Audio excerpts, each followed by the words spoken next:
کنه د جماعت امامتي هم ورته نه میلاویږي او په ریاست کې هم ځای نه او 1 لک خلک د کال د مدرسو نه فارغېږي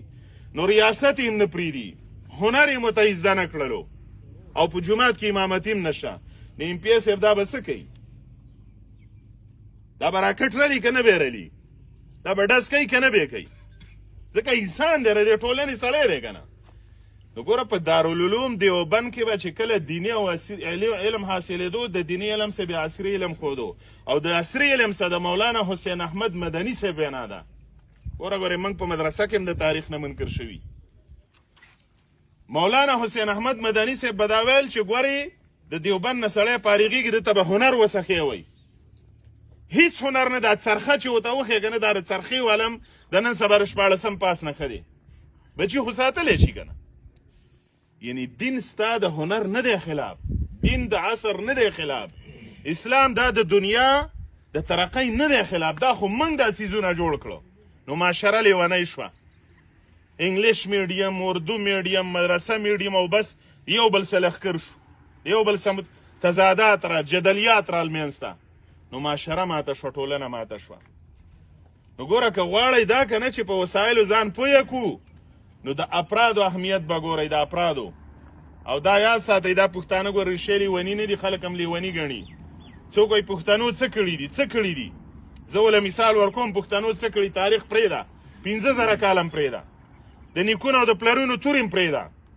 پښتنو په دې تېر 2 پیړۍ کې استرالیا جوړه کړې استرالیا د استرالیا تهذیب او تمدن دا د پښتنو د مټو په برکت دی استرالین لیکوالانو په کتابونه لیکلي چې افغانان منګو ته او استرالیا ټولې دشتې وي څوک نشو ګرځېدی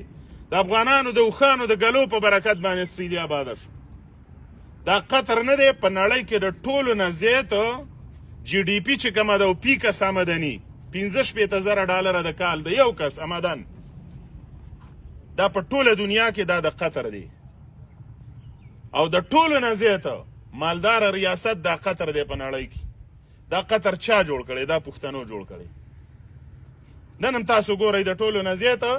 په قطر کې 15 لکه خلک دی 15 لکه په 15 لکه کې 2 لکه دا بار خلک دی ګورئ لښکرې دنیا وطن نشي آبادولی دا یاد ساتئ دومره کروړه یو دومره ډېر یې دی ډېر نو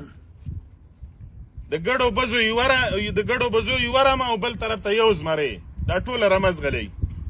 3 لکه قطرې دي په قطر کې صرف 2 لکه د بار نه خدای 2 کم خلک راګوږدي 2 لکه د عقل خلک د هنر خلک راګوي قطر یې په آباد